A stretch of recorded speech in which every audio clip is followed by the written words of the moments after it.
I welcome you all in our today's session. In the previous video, we have seen some basics about the Chebyshev filter. We have seen the two types of Chebyshev filter, type 1 Chebyshev filter and the type 2 Chebyshev filter. We have seen the characteristics of both. Also, we have derived the order of the Chebyshev analog filter. Okay. We have seen the poles location of the Chebyshev filter on the ellipse. Now we are going to see the steps to design an analog Chebyshev low-pass filter. Now, before going for the design of analog Chebyshev low-pass filter, we must know the comparison in between the Butterworth filter and the Chebyshev filter. So here the first comparison states that the magnitude response of Butterworth filter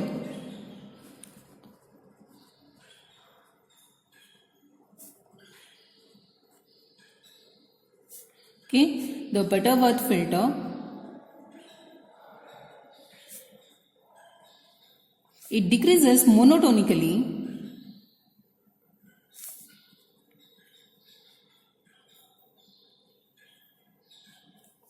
as the frequency ohm increases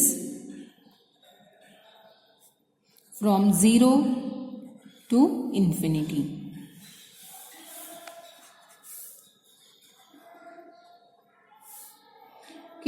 Whereas the magnitude response of the Chebyshev filter exhibits ripple in the passband or stop band according to the type.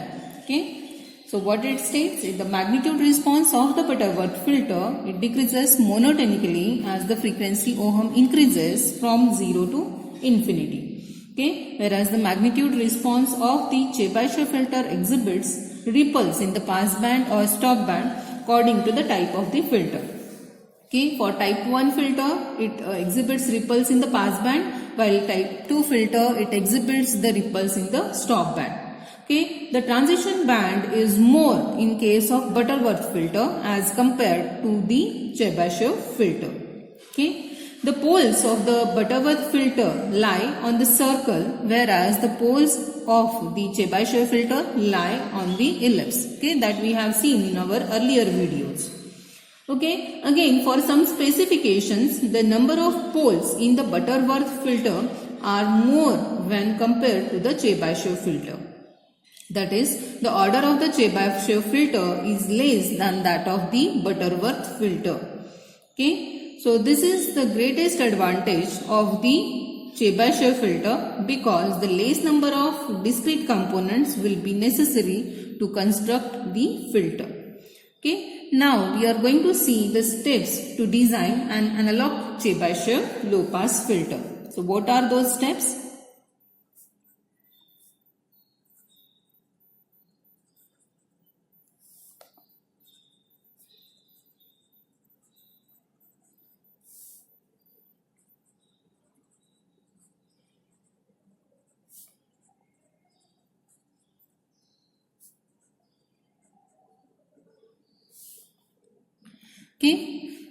So how to design the Chebyshev low-pass filter? So what is our first step? The first step is from the given specifications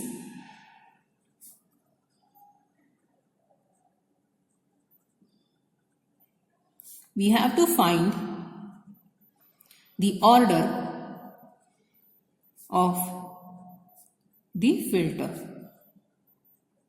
We have to firstly find out the order of the filter, which is equivalent to n. Now what is the equation for n here? N is equivalent to, n should be always greater than or equivalent to cos hyperbolic inverse of a divided by cos hyperbolic inverse of 1 by k, where a is equivalent to square root of 10 raised to 0.1 alpha s minus 1 divided by 10 raised to 0.1 alpha p minus 1. This is the value of a. Well, what is k? K is equivalent to ohm P divided by ohm S. Okay. So by replacing these values, we can find out the order of the Chebyshev Lowpass filter. Okay. Now what we have to do? This is the equation to find out order of the filter. But the order of the filter is not in proper integer format. So what is our second step? We have to round off the order of the filter to the next higher integer.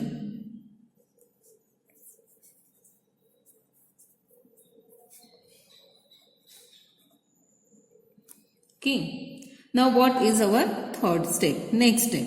Okay, here we have derived the order of the Chebyshev filter.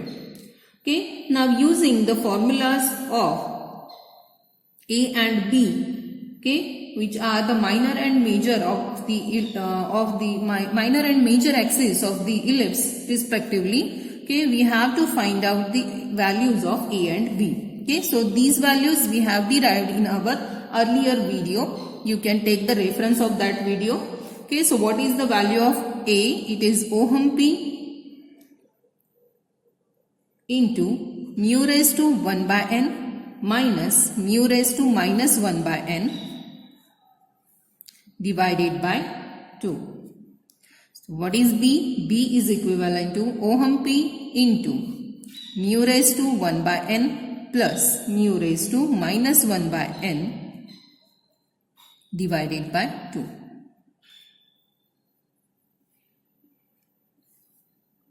Okay. So what is the values of mu, epsilon? So that also we have seen in our previous video, but for your reference here we will see it again. Okay, so what is here mu? Mu is equivalent to epsilon's inverse plus square root of epsilon raised to minus 2 plus 1. What is epsilon? Epsilon is equivalent to square root of 10 raised to 0.1 alpha p minus 1. Okay, what is here ohm P? Ohm P is nothing but the passband frequency.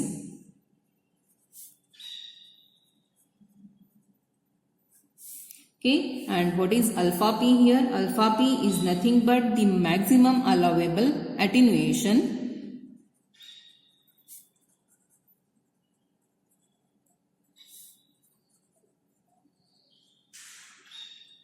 in the passband.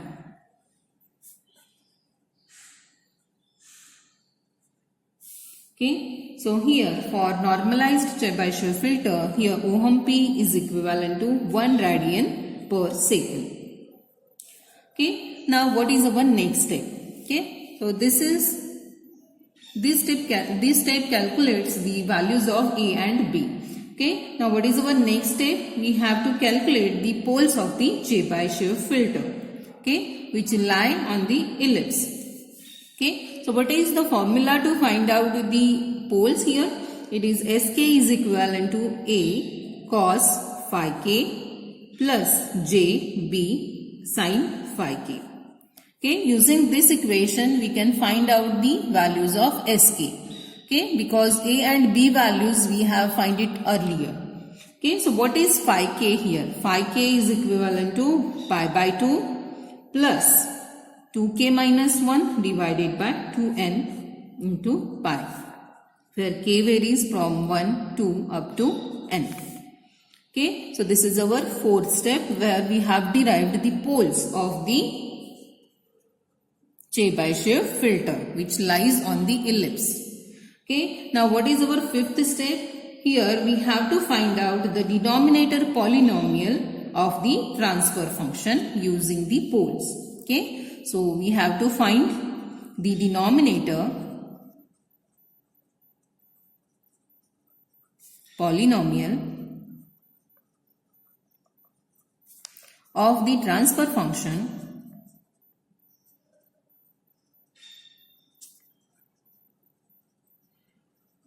using the above poles. Okay, so poles we have derived here. Okay, so using this we have to find out the denominator polynomial of the transfer function. Okay, the numerator of the transfer function depends on the value of n. Okay, so here the numerator of the transfer function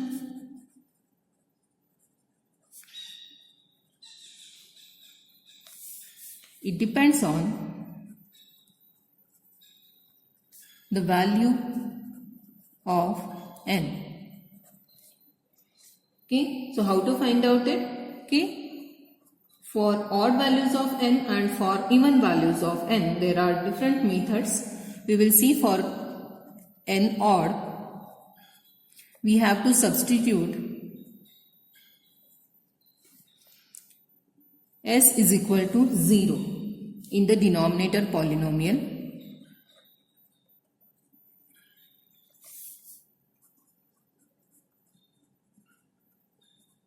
Okay, and find the value.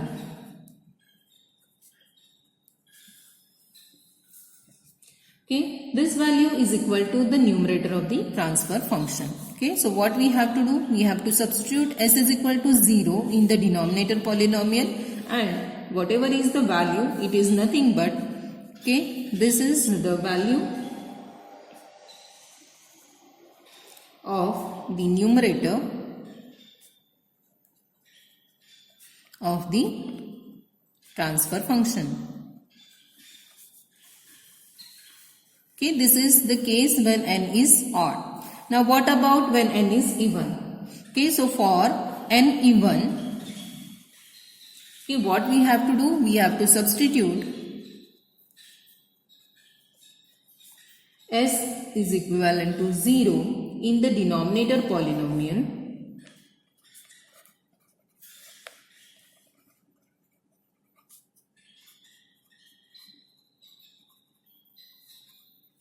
Okay, and divide the result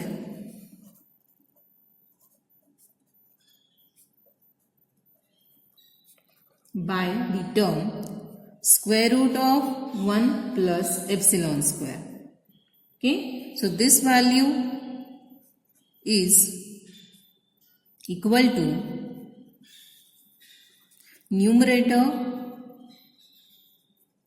of the transfer function. Okay, so got it? So for n odd, what we have to do? We have to substitute s is equal to 0 in the denominator polynomial, and we have to find out the value. So whatever is the value, it is nothing but the numerator of the transfer function. And for n even values, what we have to do? We have to substitute s is equal to 0 in the denominator polynomial, okay, and divide the result by square root of 1 plus epsilon square. So whatever is the value, that is nothing but the numerator of the numerator of the transfer function here. Okay, so here we have seen the steps of the design of low pass Chebyshev filter. Okay, so what are the different steps? We will revise it once again, and then we will go for how to find out or how to design the Chebyshev filter. So what is our first step here? Firstly, what we have to do? We have to find out the order of the filter n from the given specification. Then second step is we have to round it off to the next higher integer. What is our third step? We have to find out the values of a and b from the given specifications. Okay, so before that we have to find out the value of mu, then epsilon, the ohm p and alpha p. Okay, so from these values or substituting these values, we have to find out the values of a and b. Substituting these values of a and b, we have to find out the sk, which are nothing but the poles of the Chebyshev filter which lies on the ellipse. Okay, so after finding the poles, what we have to do? We have to find out the denominator polynomial of the transfer function. Okay, then we have to find out the numerator of the transfer function. Now it depends upon the value of n. If n is odd, then we have to substitute s is equal to 0 in the denominator and calculate the value. That is nothing but the numerator of the transfer function. And if n is even, then we have to substitute s is equal to 0 in the denominator polynomial, and we have to divide the equation by 1 square root of 1 plus epsilon square. Whatever is the result, that is nothing but the numerator of the our transfer function. Okay, so these are the different steps to design the analog Chebyshev low-pass filter. Okay, now we will apply these steps to find out the Chebyshev filter or to design the Chebyshev filter. Okay, we will consider one example here where for the given Chebyshev filter, alpha P is equivalent to 3 dB. The alpha S is provided, that is equivalent to 16 dB. Okay, the FB is provided, that is equivalent to 1 kilohertz, and Fs, that is stop band frequency, is provided, that is 2 kilohertz. Okay, and we have to determine the order of the Chebyshev filter. Okay, and also we have to find out the H of S, that is the transfer function of the Chebyshev filter. Okay, now here the passband frequency and stop band frequencies are given. From that we have to find out the ohm P and ohm S, which are the frequencies in radians. Okay, so firstly find out ohm P, which is equivalent to 2 pi into FP, which is equivalent to 2 pi into 1000 Hertz, which is nothing but 2000 pi radians per second. Okay, we have converted it into radians per second. Then in the same manner we have to find out ohm S, which is equivalent to 2 pi into Fs, which is 2 pi multiplied by 2k. Okay, so this is equivalent to 4000 pi radians per second. Okay, so we have derived the values of ohm P and ohm S here. Okay, so again what is given? The alpha P value is given, that is the passband attenuation, which is 3 dB, and stop band attenuation is provided, that is equivalent to 16 dB. Now, while designing the Chebyshev filter, what is our first step? We have to find out the order of the filter. Okay, so N is greater than or equivalent to cos hyperbolic inverse of square root of 10 raised to 0.1 alpha S minus 1 divided by 10 raised to 0.1 alpha P minus 1. Okay, the whole divided by cos hyperbolic inverse ohm S divided by ohm P. Okay, so substitute these values, it will be cos hyperbolic inverse of square root of 10 raised to 0.1 multiplied by 16. So it will be 1.6 minus 1 divided by 10 raised to 0.1 multiplied by 3, that is 0.3 minus 1, the whole divided by cos hyperbolic inverse of ohm S is provided, that is 4000 pi divided by 2000 pi. Okay, so simplifying this, we have the value of N. So after calculation it will become greater than or equivalent to 1.91. Okay, so this is the first step to calculate the order of the filter. Okay, now what is our second step? We have to round it, the N value, to the next higher integer. The next higher integer to 1.91 is equivalent to 2. So we will assume that the order of the filter is equivalent to 2. So for N even, the oscillatory curve starts from 1 upon square root of 1 plus epsilon square, that we have seen in our earlier video. Okay, so here N is even. So for N even, the oscillatory curve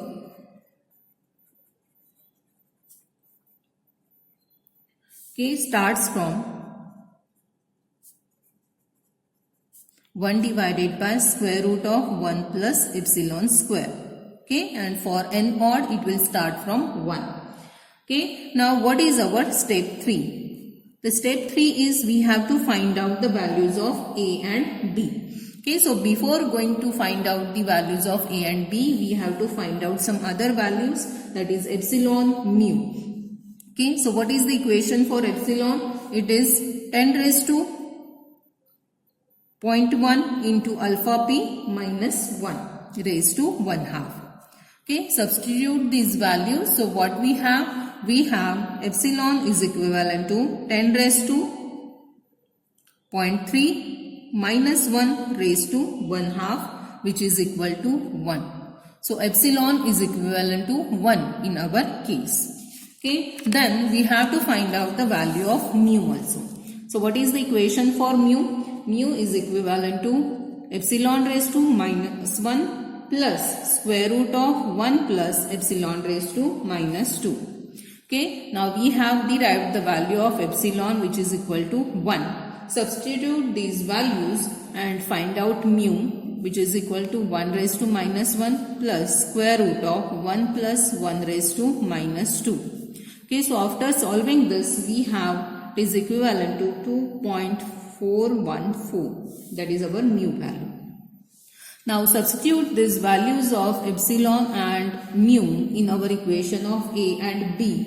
We have A is equivalent to ohm P into mu raised to 1 by n minus mu raised to minus 1 by n divided by 2.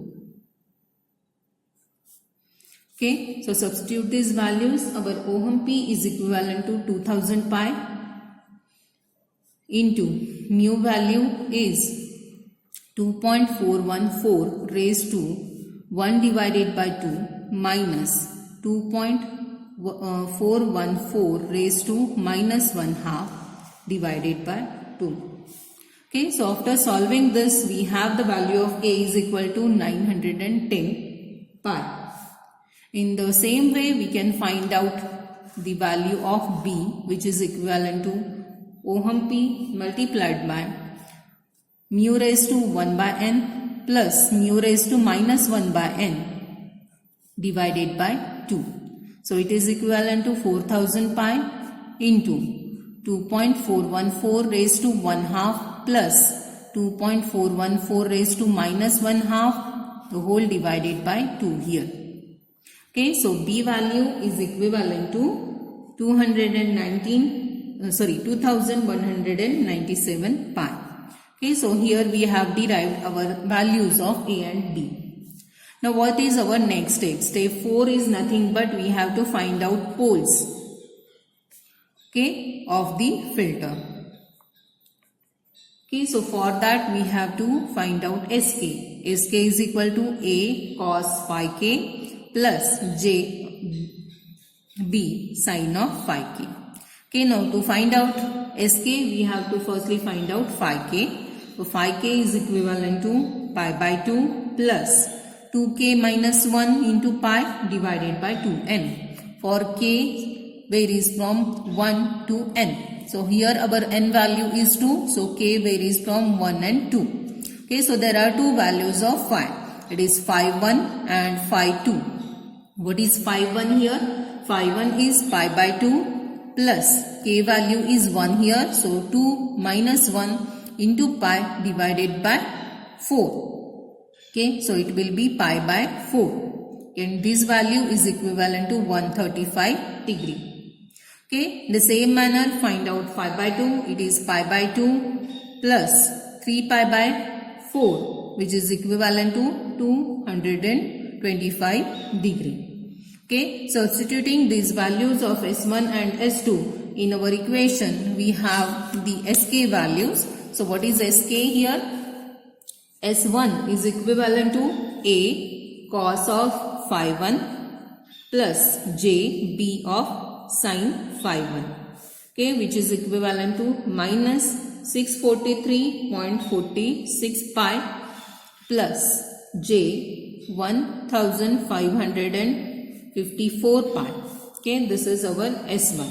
In the same manner, we can find out S2, that is A cos of phi 2 plus J B sin of phi 2.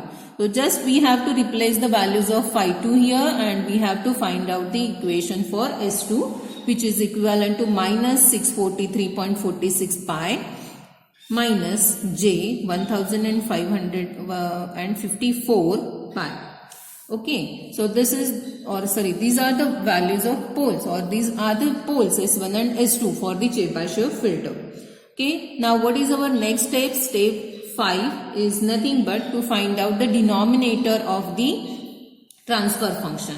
Okay, so here what is the denominator of the transfer function? We have seen earlier the equation for the h of s. The denominator of the transfer function now here is given as S plus 643.46 pi bracket square plus 1554 pi bracket square.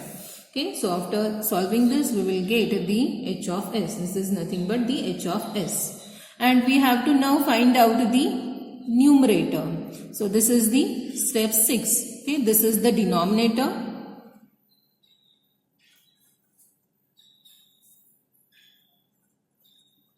And this is the numerator.